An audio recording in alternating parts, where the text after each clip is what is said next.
It is Friday evening. You are cooking dinner. You are chopping vegetables, and the knife slips. It's a small cut on your left thumb.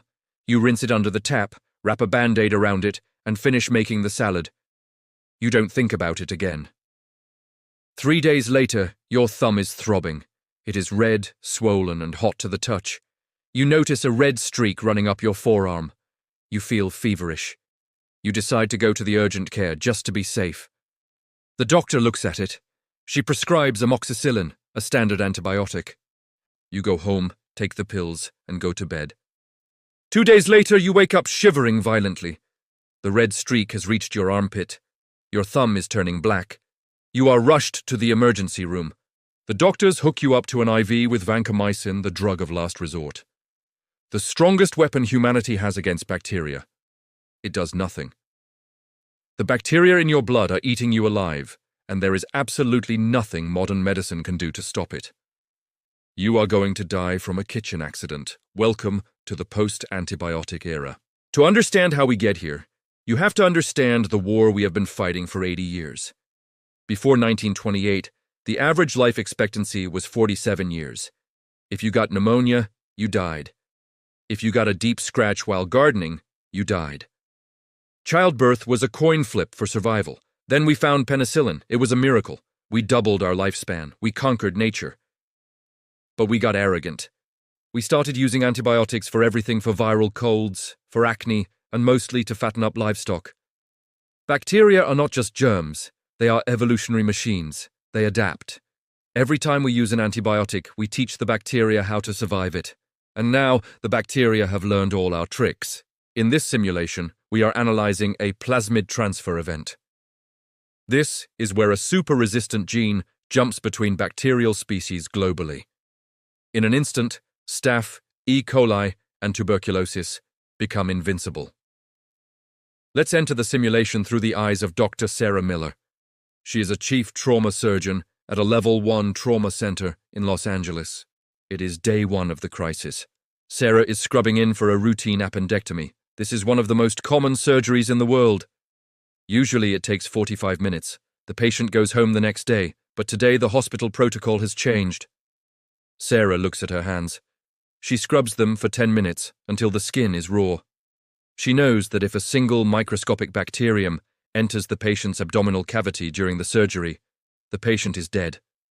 There are no antibiotics to clean up the mess afterwards. She performs the surgery perfectly. But the air in the hospital is filled with unavoidable pathogens. 3 days later, the patient develops peritonitis. The infection spreads. Sarah has to tell the family that their 20-year-old son died. Not from the appendix, but from the surgery itself. By day 7, the medical system begins to freeze. We think of medicine as pills and surgeries, but antibiotics are the safety net that allows everything else to happen. Take chemotherapy. Cancer treatment kills your immune system. Patients survive chemo only because we pump them full of antibiotics to protect them from everyday germs. Without antibiotics, chemotherapy is a death sentence. The treatment kills you faster than the cancer. Take organ transplants. A new kidney or heart requires immune-suppressing drugs so your body doesn't reject the organ. This leaves you defenseless against infection. Without antibiotics, all transplant surgeries stop immediately. By the end of the first week, hospitals are no longer places of healing. They are houses of death. Patients with open wounds, burns, or road rash are being turned away because admitting them to a germ-filled hospital is more dangerous than leaving them at home. Day 30. The return of the old guard. Society is transforming. We are reverting to 19th century behaviors. Handshaking is socially banned. It is seen as an act of aggression. Masks are mandatory, not for viruses, but to prevent spitting bacteria on each other. Dr. Sarah Miller is no longer performing surgeries. The operating rooms are closed. Instead, she is managing the new sanitariums.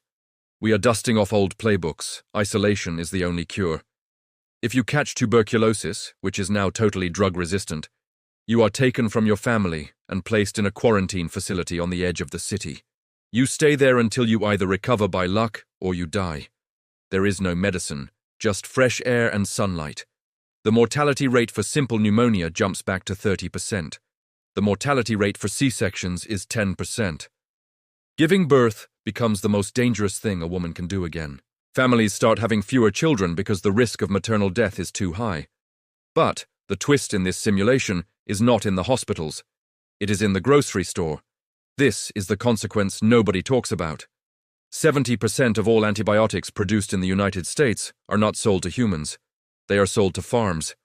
We feed antibiotics to chickens, pigs, and cattle. Not because they are sick, but because it makes them grow faster and allows us to keep them in crowded cages without them dying of infection. When antibiotics stop working, factory farming collapses. By month 3, the meat supply chain breaks. You go to the supermarket. The meat aisle is empty. Chicken prices skyrocket to $50 a pound.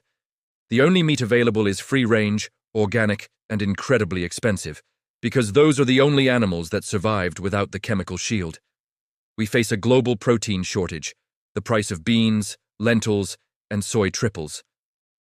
Hunger begins to set in, not because we can't grow corn, but because we can't afford to feed the animals that eat the corn.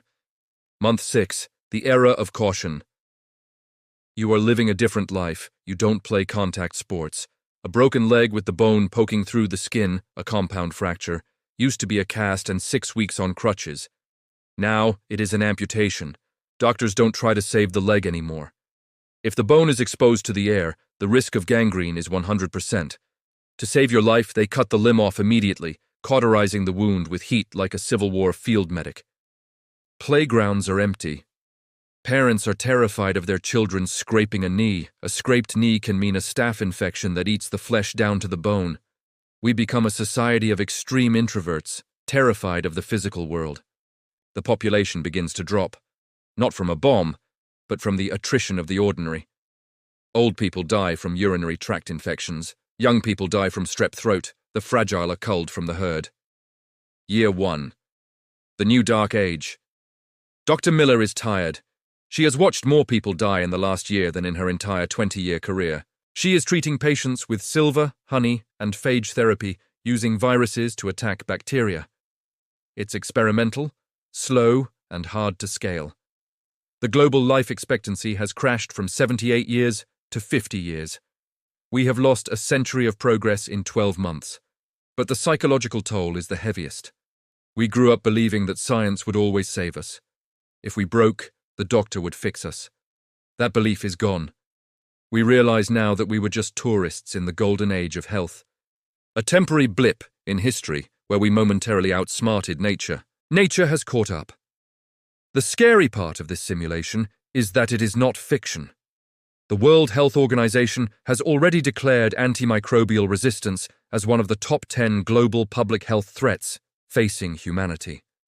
The superbugs are already here. They are in the hospitals right now, learning, evolving, waiting. We are running out of new drugs. And the bacteria are not running out of new mutations. So, look at your hands. They look clean. But they are a zoo of millions of microorganisms. Most are friends, some are enemies. The only thing standing between you and them is a tiny pill that was discovered by accident on a moldy sandwich in 1928. If that pill stops working tomorrow, do you have a plan? Do you know how to clean a wound without iodine? Do you know how to avoid infection in a dirty world? Tell me in the comments, when was the last time you took antibiotics, and did you actually need them? I'll see you in the comments. Wash your hands.